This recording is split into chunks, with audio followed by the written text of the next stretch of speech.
All right, it's 1:30, so we'll call the meeting to order, and we will start with the roll call. Ms. Stallings? Here. Mr. Allen? Here. Mr. Lear? Here. Colonel Goring? Here.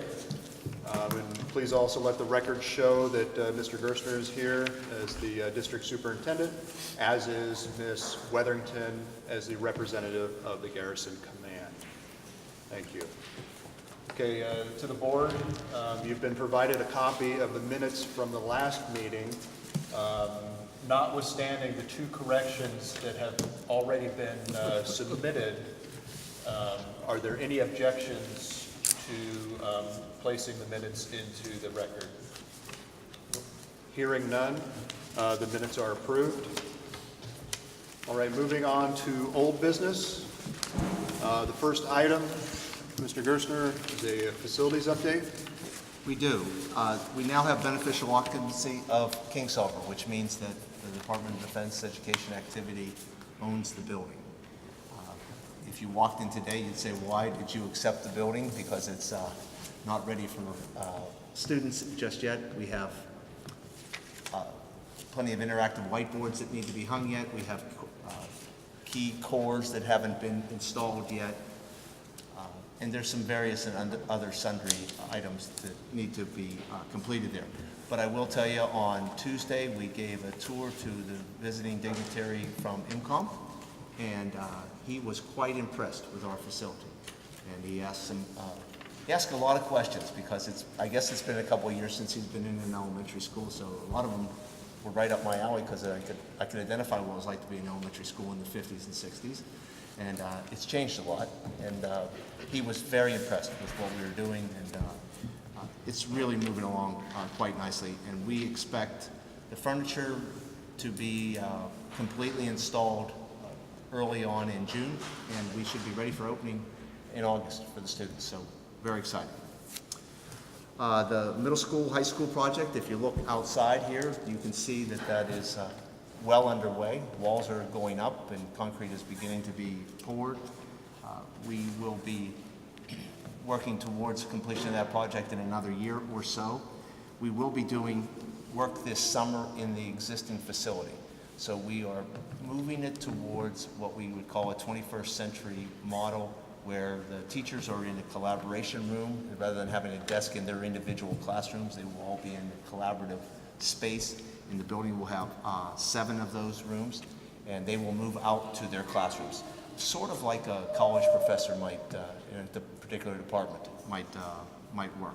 Mr. Gerstner, since we haven't talked about this for a while, and there are incoming families, and they may look at the video, is it possible just to briefly describe what this project is and how the current layout will change? Well, I'm going to ask Mr. Perry to speak more clearly about it, because we're converting how many classrooms?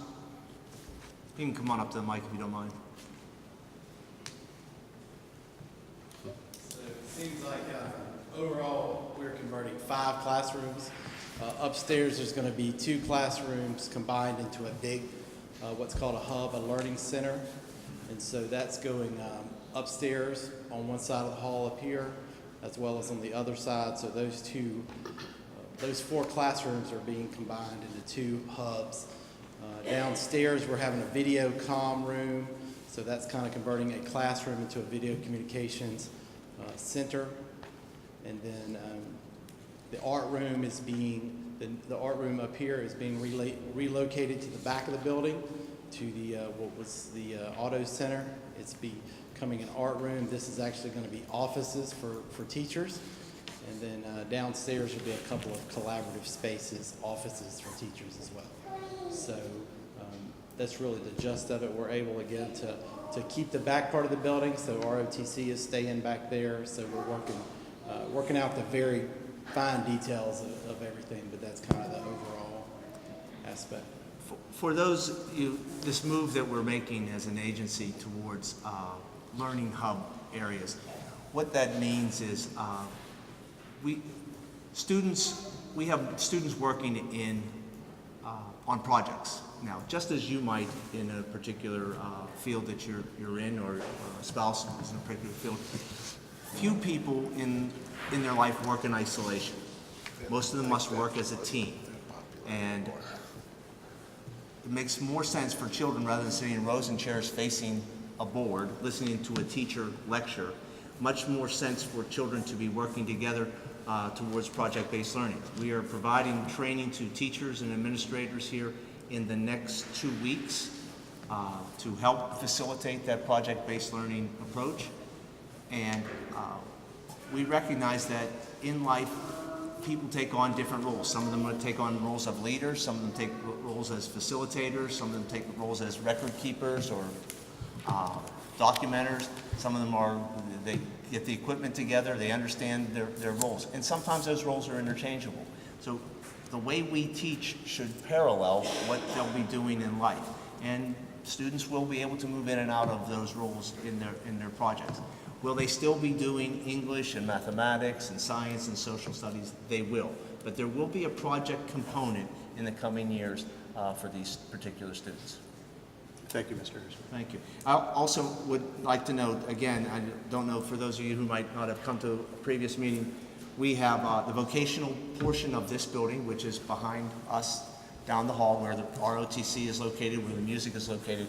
We've been able to stop the plans to demolish that building and keep that building completely, so that when we do finish this addition over here, we will have a large enough facility to accommodate the nearly 750 to 800 students that we'll have. Mudge Elementary, which has not been on anyone's radar, but still a facility in which we own, is been signed over and we're ready for demolition.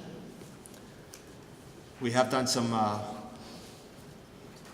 Band-Aid repairs to the tennis courts. I have not gone by, but I plan on going by today or tomorrow to see how they look. And there is some work in there to do some more work. And I just apologize, we just can't get the work done fast enough there. And there's a complete remodeling really needs to be accomplished. The track has been taken care of. There's still some, they've done some work on the football field. I know they're working on the baseball field. They're bringing crushed rock in here very soon, and the softball field is having some weeds that still need to be removed at the outfield fence. That fencing that has to go along.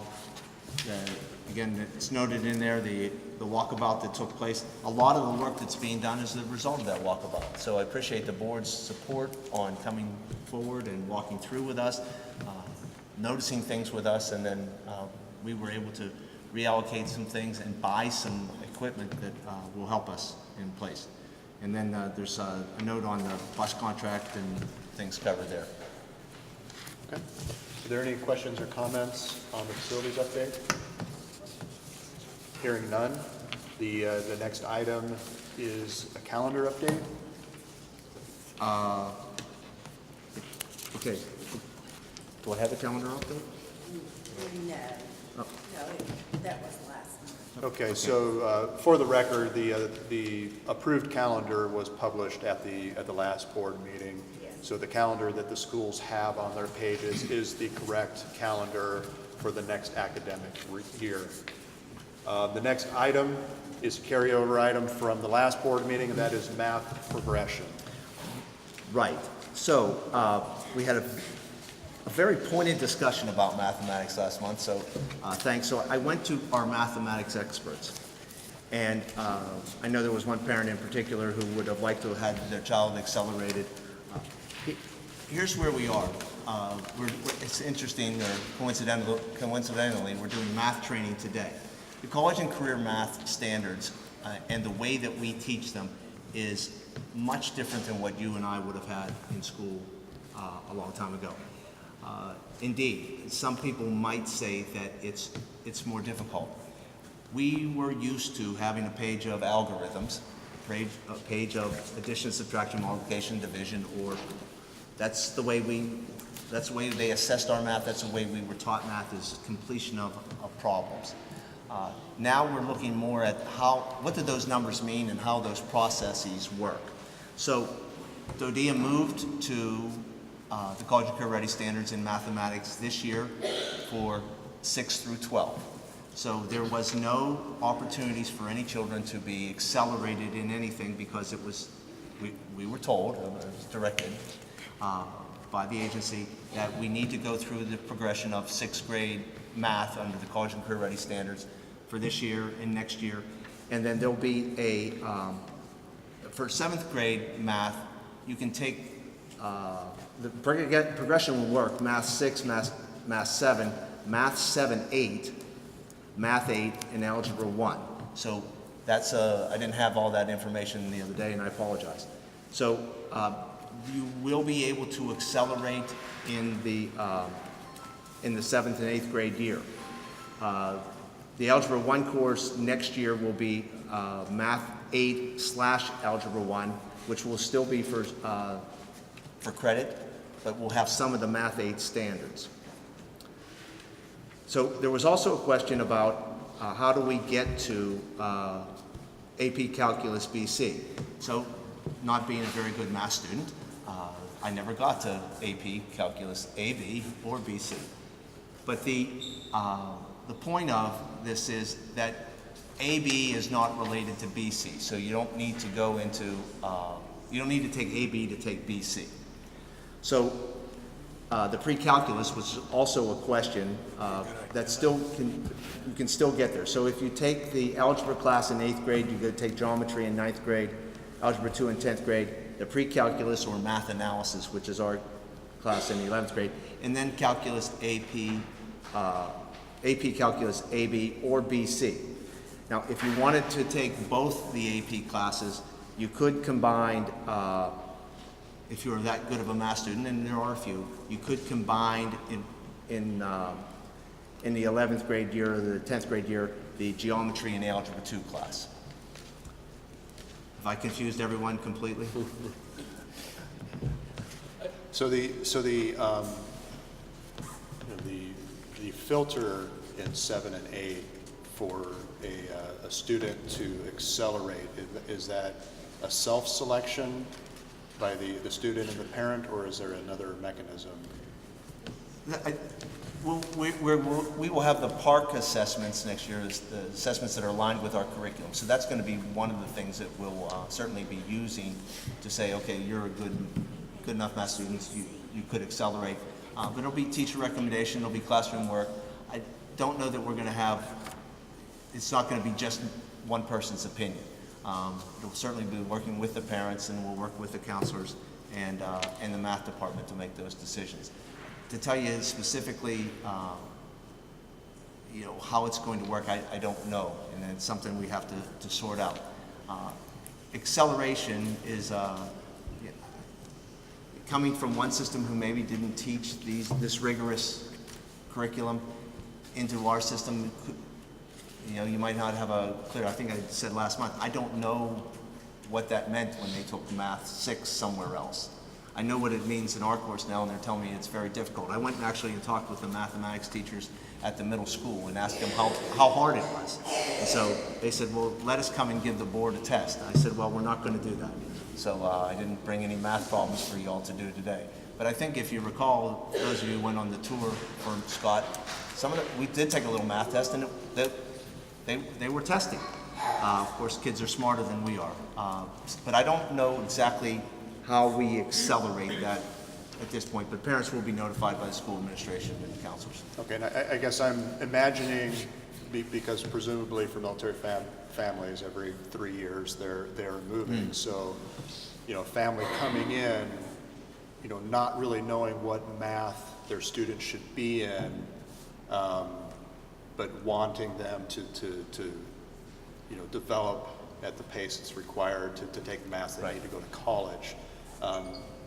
How would you envision that process happening as they come in, say, in the late summer? Those kinds of things are already sort of in place. I mean, we don't have a great many people who come in and say, my child's gifted in math and they need to go into the progression. If you take the Algebra 1 in 8th grade, you get to the AP Calculus level. So that's a good thing. Right. If somebody comes in the 6th grade and says their child is gifted in math or accelerated math, I don't know if I have an exact answer, but I can continue to work with it, and we'll let our counselors know to guide them. Right, and I'm envisioning a child that comes from a school where they offer Algebra 1 in 6th grade. And then they move here in 7th grade, and then what do we do with them? Yeah, and for those few children that we get, and I don't know, Jackie, can you tell me, have we had anybody who's ever presented taking high school level classes at the 6th or 7th grade? We've had 7th graders take algebra. I've been at high school for 8 years. We've had 7th graders take algebra and 8th graders take geometry, but we've never had a 6th grader bump up into a high school level course. So if they would come in with Algebra 1 in 7th grade, we would put them into geometry in 8th grade. Yes, if they came in with an algebra 1 credit on a transcript, we automatically put them into geometry, which is the next level of that trajectory. Those students would have to come over to the high school, just walk across the street to take the course, because I don't believe the middle school offers a geometry class over there, but they offer an algebra class. So those students come to us, and we have a handful of 8th graders this year coming over to take geometry with us. But if we had someone come in 6th grade, if they had a transcript, a high school transcript that had Algebra 1, we would likely put them with 7th graders in geometry. Okay. And Mr. Lear, I think did you have a comment? Well, okay, so just as you walk through the progression, and my concern is when I kind of look out, so having high school, college, a fairly broad mix of children right now, when you look out at what colleges want, colleges are looking for, particularly if you're trying to get into the tech field, they're looking for that person who has taken the AP Calc BC. And so while I understand it's possible to take AP Calc BC without AB, and to take those without a pre-calculus course, it probably doesn't set the majority of students in the right fashion. And I don't, when you look at the progression, you start talking AP Calc BC, AB, pre-calc, looking at it from a backwards perspective, pre-calc, and then you would go, Algebra 2 would have to be literally taught in the freshman year in order to follow that sort of progressive math model. And so my concern is do we have a possibility to get there from here? For a student who is trying to maximize their own potential, is it possible for them to do that under the current plan? Understanding that they would have to be a good consumer of the service that's offered, number one.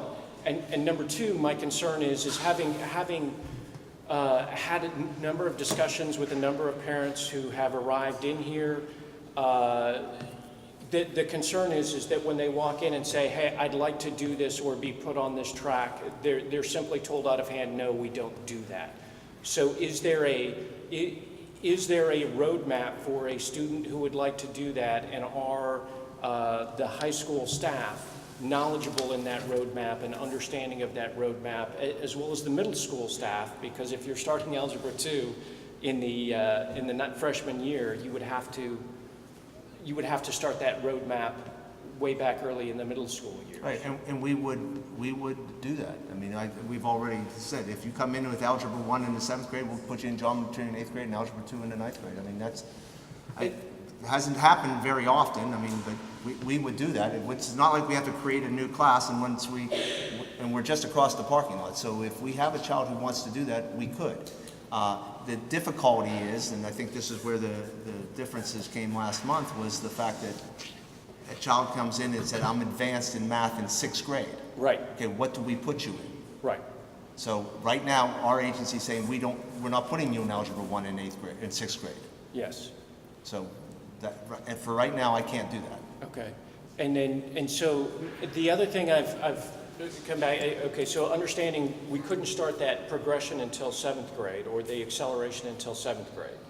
So my concern would be is as you look back, so there's, I guess, a whole number of issues in there. One is now I've got the student who, let's say, stays in the JODIA model for a specific period of time. They would never be given the opportunity to excel, so I would literally have to come out from outside of DODIA model in order to take advantage of many of those acceleration programs? Well, to take all the classes you've just listed, to take the A, B, and BC in separate years and take everything in a separate year, yes, they would. But, you could take the geometry and the, I can't remember what I said. Geometry and algebra Geometry and 2 algebra together. 2 together in the Because same year. they're not related math classes. And so is there a roadmap that allows them to get there from here? And in order to do that, you would only have to take Algebra 1 in the 8th grade, meaning accelerate 1 year and then double up Or 1 the year. 9th grade, Right. if you doubled it up in 10th grade. Right. So, yeah, you can get there. Well, so doubling up in 10th grade, but just going back, doubling up in 10th grade either says I'm not going to take pre-calc, I'm not going to take, or I'm not going to take calc, I'm not going to take AP Calc BC, because I can't, I think I have to take those progressively and not simultaneously. Well, A, B, and BC are not related either. So you could take them simultaneously. They're offered, one of them, both offered virtually.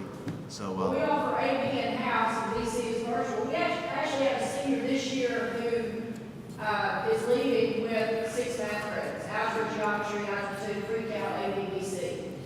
He's actually leaving with 6 math credits because he doubled up as a sophomore and took geometry, algebra 2. So it's, and they can start that in 7th grade and have a single math for 6 years and reach BC for high school credit. Just so everybody understands what we're talking about. So AB presumably is differential calculus, and BC would be integral calculus.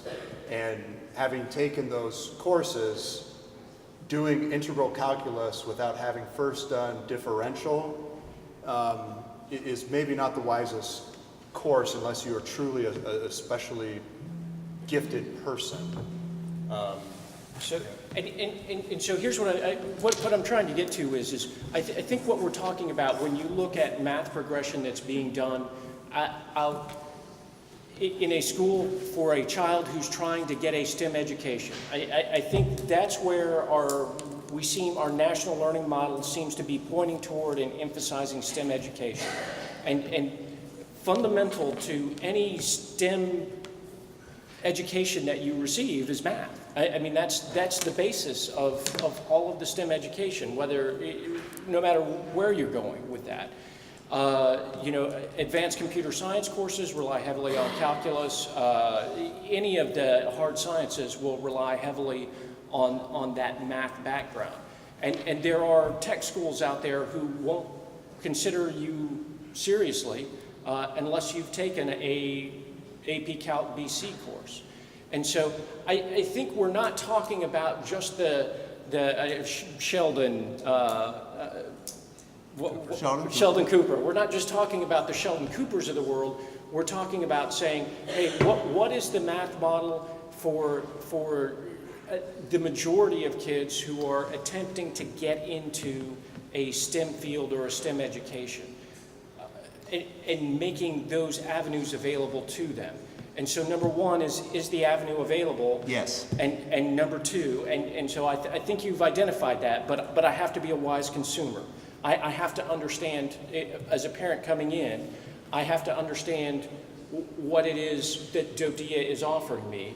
And number two, and this is my other concern, because I hear a lot from parents that they show up in the first week, they don't know what's out there, and the school is just opening up or starting up. There's a lot of things being piled in for a new family, a new student, a lot of things being piled into the beginning of the work year for a teacher, certainly for guidance counselors in terms of planning, and parents are being told quite frequently, oh, you don't want to do that, you want to do this. And then they discover 2 weeks or a month later, no, that's not what I wanted to do at all. I wanted to do this other thing, but by that time it's too late. Does that make sense? Well, it doesn't make sense because we're now we're giving improper guidance, and I think that's going down a slippery slope. Jackie, are parents coming in saying, "Well, you told me something 3 weeks ago. I don't want that." No, with technology especially, it can be your friend or it can be your enemy, depending on how you look at it. But like our course catalogs are online,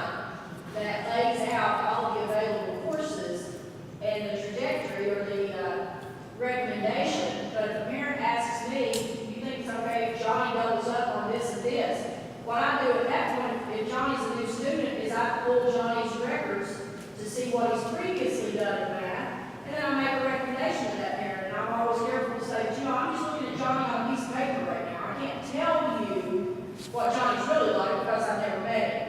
And so then I will ask that parent, you know, do you have letters of recommendation from your city school? Or I'll call the city school and I'll talk to someone there and say, hey, he's want to double up on this and this. Do you think that's okay? Is he the kind of kid that can handle it? On paper, it looks like he can, but I, you know, as a kid, I don't know. But would there be a drop out policy too? They have 15 days at the beginning of the semester, and note that that's 15 school days, so it doesn't count weekends, that if they feel like they're in the wrong placement after 5-6 days in math class, or that this one is, I can handle this one and another one, then they've got that window to come in and make changes to their schedule. So, you know, I feel like with our catalogs online and available, the information is there. And as you know, most people in the world have a smartphone and have the internet on it, they're on it all the time. So they've got the ability to access that information at will, or if they come to our office, you know, we've got printed hard copies of it, that they can pick up a hard copy if they prefer a paper copy versus the online version, that lays it all out. And I'm sure middle school does too, because the counselor and I over there work together on creating for catalogs. So I think the information is there. I don't think it's hidden. It's just a matter of a parent coming in and expressing their desire from the get-go. We're not waiting 20 days into the semester to come back and say, you know what, I think I should have done this, and then being upset that we didn't know they wanted that. We don't know if they don't express that. And Jack, you meet every income parent? Yes, here in high school, I don't know what middle school is, I can't speak for them, but here in high school, every new incoming family gets a one-on-one face-to-face meeting with their child's counselor. I work with 11th, 12th graders, and Sarah says the 9-10s, and we meet with every family one-on-one face-to-face before the first day of school. So that starts with us about mid-July. So they get a face-to-face, that, you know, they can throw out any and all questions and concerns right there. And, you know, we work through it. And we don't deny, you know, if a student walked in and said, I want to take this, you know, or I want to double up on geometry algebra 2, we would say, okay. Bottom line, the parent has the ability to sign a child into any class, regardless of past educational history, regardless of a recommendation or a non-recommendation